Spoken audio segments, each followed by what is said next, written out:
بسم اللہ الرحمن الرحیم۔ پروگرام آج کی بات کے ساتھ آپ کا میزبان فاخر ملک حاضر خدمت ہے۔ ناظرین، پاکستان میں الیکشن ہو رہے ہیں، نہیں ہو رہے ہیں، یہ ایک ایسا معمہ ہے جو سلجھنے کا نام نہیں لے رہا۔ اقتدار کی غلام گردشوں میں 10 نومبر کا دن مقرر کیا جا رہا ہے۔ یہ بتایا جا رہا ہے کہ 10 نومبر کو الیکشن کا انعقاد ہوگا، لیکن الیکشن کہیں دور دور تک نظر نہیں آتا۔ ان حالات میں ہم دیکھ رہے ہیں کہ ہمارے دوستوں کی، حلیفوں کی، حلیف ملکوں کی جو نگاہیں ہیں وہ اس الیکشن پہ ہیں۔ ہم نے دیکھنا یہ ہے کہ پاکستان کے الیکشن کیا غیر جانبدار ہوتے ہیں، اس میں کیا غیر ملکی جو حکومتیں ہیں وہ اثر انداز ہوتی ہیں اور کس طرح اثر انداز ہوتی ہیں، بالخصوص امریکہ کا کردار کس طرح کا ہوگا۔ اس موضوع پہ ہم آج بات کرتے ہیں تجزیہ کار جناب اسلم ڈوگر صاحب کے ساتھ۔ السلام علیکم ڈاکٹر صاحب، آپ کیا سمجھتے ہیں کہ امریکہ پہ معمول ہمارے معاملات میں اسی طرح نگرانی کرے گا معاملات کی، اور اسی طرح معاملات کو پاکستان میں اپنی مرضی کے مطابق حل کرنے کی کوشش کرے گا؟ ایک میں نے امریکن سینیٹر کی تقریر پڑھی تھی پریس فریڈم پہ۔ وہ تقریر کو شروع کرتا ہے ایک واقعے کے ساتھ کہ ایک نائٹ جو تھا ایک بادشاہ کا، وہ غائب ہو گیا۔ کچھ 6 ماہ کے بعد وہ واپس آیا، اور واپس جب آیا تو بڑا خون میں لتھڑا ہوا تھا، گھوڑا اس کا یہ تھا، مطلب ایک بڑی اس کی بری کیفیت تھی۔ تو بادشاہ نے پوچھا کہ تم کہاں چلے گئے تھے؟ اس نے کہا جی میں شمال کی طرف نکل گیا تھا، اور میں نے آپ کے دشمنوں کو مار مار کے بھگا دیا ہے۔ بادشاہ سوچ میں پڑ گیا، اس کا شمال کی طرف تو میرا کوئی دشمن نہیں ہے۔ تو اس نے کہا بادشاہ سلامت، اب احتیاط کیجئے گا، اب دشمن ہیں۔ میں سمجھتا ہوں کہ امریکہ کی جو اس وقت موجودہ پالیسیاں ہیں وہ اس پورے خطے میں اس کی نئی دشمنیاں پیدا کر رہی ہیں۔ یعنی افغانستان کا بھی انہوں نے انفنشڈ ایجنڈا چھوڑا، اور یعنی افغانستان میں بھی ابھی آپ دیکھ رہے ہیں کہ اس کی آگ جو ہے وہ پاکستان کو سرحد پہ معاملات کو خراب کر رہی ہے۔ پھر ہم یہ دیکھ رہے ہیں کہ جو چین کے ساتھ وہ تعلقات خراب کر رہے ہیں، اور اس میں پاکستان کو استعمال کرنا چاہتے ہیں، تو پاکستان میں ایک بے یقینی پھیلا رہے ہیں۔ اب آپ دیکھیں کہ عمران خان صاحب جو ہیں انہوں نے بھی ایک الزام لگایا تھا کہ آپ کا کیا خیال ہے، امریکہ ہی بے چینی پیدا کرنے کی کوشش کر رہے ہیں یا بھارت بھی اس میں ملوث ہے، اور اس کے ساتھ ہمارے اندرونی کچھ عناصر بھی ملوث ہیں؟ بالکل آپ درست کہہ رہے ہیں۔ اس کی وجہ یہ ہے کہ بھارت اس خطے میں اگر آپریٹ کر رہا ہے تو وہ امریکہ کی اب اشیر بات کے ساتھ کر رہا ہے۔ اس میں ظاہر ہے کہ یہاں پہ کچھ لوگ ہیں، یہ اتنی فنڈنگ امریکہ میں ہوتی ہے، اتنی فنڈنگ جو ہے بھارت سے ہوتی ہے، تو وہ یہاں ہی لوگ ہیں نا جو اس کو کر رہے ہیں، اور وہ ان کو سمجھنے کی آپ کو سمجھ بھی آ جاتی ہے کہ سب سے پہلی جو لوگ اس طرح کا کام کرتے ہیں وہ ایک ہی کام کرتے ہیں کہ وہ بے یقینی پھیلاتے ہیں۔ آپ کی اسٹیٹ کے متعلق بے یقینی پھیلاتے ہیں، آپ کے اداروں کے متعلق بے یقینی پھیلاتے ہیں، آپ کے چیزوں کے متعلق بے یقینی پھیلاتے ہیں۔ جمہوریت کی مسئلہ ایک اور ہوتا ہے، اس کے لیے لڑنا اور ہوتا ہے۔ دیکھیں اداروں کو ذرا ڈیفائن کریں گے؟ مثلا یہ کہ جیسے میں سمجھتا ہوں کہ عدلیہ ہے ہماری، میں ایک بات کر رہا ہوں، عدلیہ جو بھی ایک رول پلے کر رہی ہے اس کو بہت ایک ہائپ کریٹ کرنا۔ اب آپ دیکھیں نا کہ ایمرجنسی میں کیا ہوا۔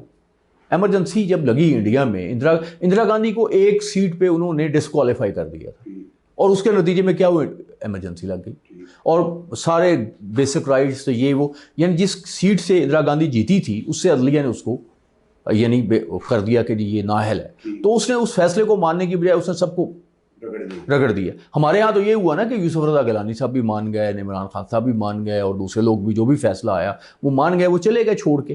اندرا گاندھی نے تو ایسے نہیں کیا تھا۔ بھارت میں تو آپ دیکھیں نا، اس طرح سے اگر آپ دیکھیں تو وہاں ایک زیادہ ایک معاملہ جمہوری گڑبڑ ہوئی۔ تو میں یہ سمجھتا ہوں کہ امریکہ کو خاص طور پہ اور بھارت کو جو ہے وہ خاص طور پہ ایک چیز سمجھنی چاہیے کہ اگر اس خطے میں انتشار پیدا ہوتا ہے تو یہ نہیں ہوگا کہ اس سے صرف سی پیک متاثر ہوگا، اس سے یہ ہوگا کہ اس پورے خطے میں اس کے سارے مفادات اس کے تو کوئی نہیں رہیں گے۔ اس کے امریکہ کے لیے کوئی اپنے مفادات کو لے کے چلنا بڑا مشکل ہو جائے گا۔ سی پیک کے بارے میں عام طور پہ کہا جاتا ہے کہ یہ فوج نے اس کی کوئی گارنٹی دی ہوئی ہے، اور فوج فور فرنٹ پہ ہے سی پیک کے، اور فوج کو کمزور کر کے بھارت ہی کوئی اپنا مقصد حاصل کر سکتا ہے۔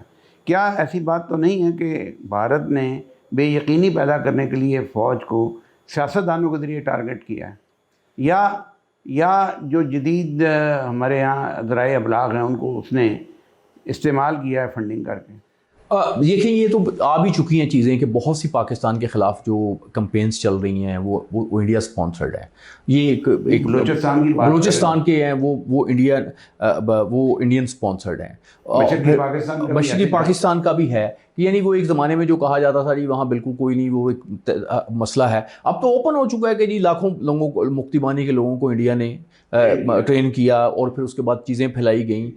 پاکستانی حکمرانوں کی غلطیوں کو ہم معاف نہیں کرتے نا, یہ کہتے ہیں کہ انہوں نے بالکل بہت اچھا کیا تو یہ سرا ہو گیا, لیکن انہوں نے بھی کیا. لیکن جیسے اس کے بعد وہ مرارجی دیسائی صاحب نے کہا تھا کہ اندرا گاندھی نے غلطی یہ کی کہ دنیا میں ایک نیا اسلامی ملک قائم کر دیا, کیونکہ بھٹو صاحب کہتے تھے کہ جو ویسٹ بنگال ہے وہ ہمیشہ ویسٹ بنگال رہے گا.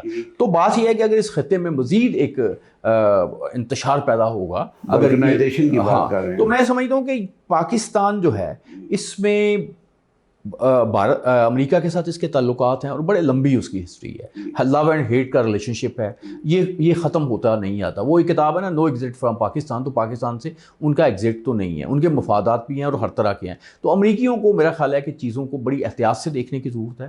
اس وقت سینیریو جو بدلا ہوا ہے, انہیں یہ سمجھنا چاہیے کہ ایران اور سعودی عرب کے تعلقات قائم ہو گئے ہیں, سیریا اور سعودی عرب کے تعلقات قائم ہو گئے ہیں. سعودی عرب تو اس خطے میں ان کا سب سے بڑا نمائندہ ہے نا, رہا ہے اور اب بھی ہے, تو ان کے ساتھ ہمیشہ ان کے اچھے ریلیشن. ڈاکٹر صاحب ایسا تو نہیں ہے کہ امریکہ بھارت دھکیل رہے ہیں ہمیں چین کی طرف, پاکستان کو چین کی طرف دھکیل رہے ہیں اور مشرقی بلاک کی طرف دھکیل رہے ہیں, جیسے کہ آپ روس سے تیل بھی آ رہا ہے, تو یہ صورتحال کچھ ایسی نہیں بن رہی؟ میرا خیال ہے کہ کچھ چیزوں کو شاید پریڈکٹ کرنا مشکل ہوتا ہے. مثلا پاکستان ٹوٹ جائے گا, یہ امریکی بہت لکھتے رہے ہیں.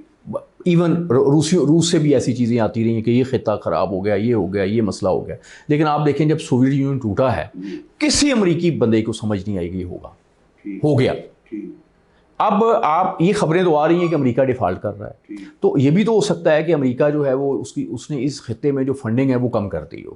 جب وہ فنڈنگ کم کرتا ہے تو پھر اس کے بعد ظاہر ہے ان لوگوں کے آپریشن جو اس مختلف کام اس پورے خطے میں کر رہے ہوتے ہیں وہ کم آتے ہیں. کیونکہ میں سمجھتا ہوں کہ اسی وجہ سے یہ جو ڈیولپمنٹس ہو رہی ہیں نا, تو امریکہ کا انٹرسٹ جو ہے وہ تھوڑا سا کم ہوتا ہوا بھی نظر آ رہا ہے. کیونکہ پچھلی امریکن جو گورنمنٹس ہیں انہوں نے یہ کہا تھا کہ جی ہم نے ایسا نہیں کرنا, ہم نے کوئی تھوڑے سے جو اپنے بجٹ ہے اس کو بھی دیکھنا. اب آپ دیکھیں نا کہ بجٹ تو ان کے اگر وہ ڈیفالٹ کے خطرے میں چلے گئے ہیں, اب اس کو وہ ٹھیک کر لیتے ہیں, اوور کم کر لیتے ہیں. لیکن ملک صاحب دیکھنا یہ ایک خطرہ تو پیدا ہوا تو, اور وہ جب خطرہ پیدا ہوا تو پھر وہ دیکھیں گے کہ جی ہم نے کہاں کہاں اپنے پیسے کم کر سکتے ہیں, فنڈز کم کر سکتے ہیں. تو میرا خیال ہے کہ امریکہ جو ہے اس خطے میں فنڈز کم کرے گا, لیکن اس کو اس پالیسیز بناتے ہوئے ایک چیز کا خیال ضرور رکھنا چاہیے کہ اس کے مفادات جو ہیں یا اس کے معاملات جو ہیں وہ پاکستان کے اور مضبوط پاکستان کے ہوتے ہوئے وہ بھی ایک ون ون کی صورتحال میں رہ سکتا ہے, ہم بھی ون ون کی صورتحال میں رہ سکتے ہیں. پاکستان نے جو امریکہ کو ایک سبق دیا تھا, جو میں بات کروں گا کہ جی آپ چین کے ساتھ اچھے ریلیشنز قائم کریں,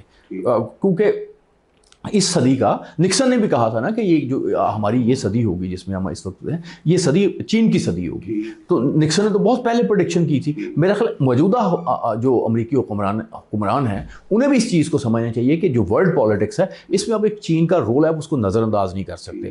بھارت جو ہے وہ ہمیشہ ایک غیر جانبداری اس نے کی ہے اور کچھ ایک پوسچر رکھا ہے, لیکن روس کے ساتھ ہو رہا ہے. لیکن اس کو بھی ایک بات سمجھنی چاہیے کہ وہ یعنی جو جس راستے پہ چل رہا ہے وہ اس کا اور انڈیا کا, چین کا اور انڈیا کا کنفیڈریشن کا راستہ ہے. لیکن اچھی بات وہاں یہ ہے کہ دونوں ملکوں کے درمیان تجارت جاری ہے, اور اس کا مطلب انڈیا بڑھ گئی ہے. تو بات یہ ہے کہ یہ بھارت کو بھی اور امریکہ کو بھی پاکستان کے الیکشنز جو ہیں ان میں بالکل مداخلت نہیں کرنی چاہیے. ویسے تو یہ مداخلت ہوتی ہے, امریکی الیکشنز میں روس کرتا ہے, رولا پڑتا ہے. جو اپنے ہمارے برطانوی الیکشن ہے اس میں کہا جاتا ہے کہ امریکی کچھ ادارے کرتے ہیں. تو یہ مداخلت تو ہوتی ہے. پاکستان میں بھی کسی نہ کسی لیول پہ اس مداخلت کے امکانات کو رد نہیں کیا جا سکتا. لیکن پالیسی ڈیسیژن جو ہونا چاہیے وہ یہی ہونا چاہیے کہ امریکہ کو, بھارت کو اپنے یہاں تھوڑا سا دوستی کی صورت پیدا کرنی چاہیے. ڈاکٹر صاحب جب یہاں یہ ساری باتیں کر رہے ہیں, میرا سوال اب یہ ہے کہ بھارت نے پاکستان کی فوج کو کیوں ٹارگٹ کیا ہوا ہے؟ اصل میں مسئلہ یہ ہے کہ میں نے جیسے پہلے عرض کیا کہ وہ یہ تو عام بھی کہتے ہیں کہ فوج گلو ہے جس نے چاروں صوبوں کو جوڑا ہوا ہے. یہ جو امریکن تھنک ٹینک ہیں وہ کہتے ہیں کہ پاکستان ٹوٹے گا تو دو وجہ سے ٹوٹے گا، ایک فوج ٹوٹ جائے، دوسرا کوئی نیچرل ڈیزاسٹر ہو جائے. تو وہ فوج کا وہ سمجھتے ہیں کہ اگر فوج کمزور ہو جائے پاکستان کی، یا فوج کو جیسے الجھا دیا گیا کہ وہ بلوچستان میں بھی الجھی ہوئی ہے، وہ ویسٹ پہلے دیکھے کہ یہ اس بارڈر پہ پاکستانی فوج جو ہے اس کو کام نہیں کرنا پڑتا تھا، یہاں اب اس کی ٹوٹل ایکٹیویٹی جو ہے وہ ویسٹرن بارڈر پہ چلی گئی ہے. تو ایسٹرن بارڈر پہ ہوتی تھی ایکٹیویٹی، ایسٹرن بارڈر پہ کوئی ایسی ایکٹیویٹی نہیں ہوتی. ان کا یہ خیال ہے کہ اگر یہ ویسٹرن بارڈر پہ رہیں گے تو ہو سکتا ہے شاید ہم کشمیر میں پھر جو کچھ بھی ہم کرنا چاہیں گے وہ کریں گے، اس میں پاکستانی کچھ بھی نہیں کر پائیں گے. تو وہ پاکستان کو ویسٹرن بارڈر پہ انگیج رکھنا چاہتے ہیں تاکہ ایسٹرن بارڈر پہ کشمیر میں وہ جو کرنا چاہیں وہ کر سکیں.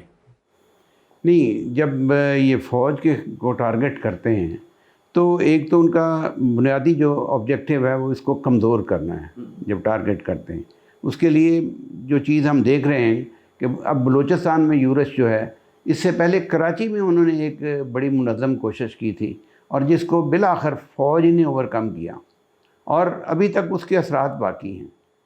ان اثرات کے خاتمے کے لیے حکومت کو، فوج کو، سیاستدانوں کو کیا مل کے کوئی حکمت عملی نہیں بنانا چاہیے؟ اس میں تو کچھ شبہ ہے کہ بھارت کے خلاف، کم از کم بھارت کے خلاف یا بھارت کے بارے میں ایک طویل میعاد کی پالیسی بنائیں، سارے سٹیک ہولڈر شامل ہو، عدلیہ بھی اس میں شامل ہو، اس میں ہمارا جو پریس ہے، میڈیا ہے، وہ بھی شامل ہو، اور یہ کوئی مشترکہ لائحہ عملی ایک مستقل بنیادوں بنے.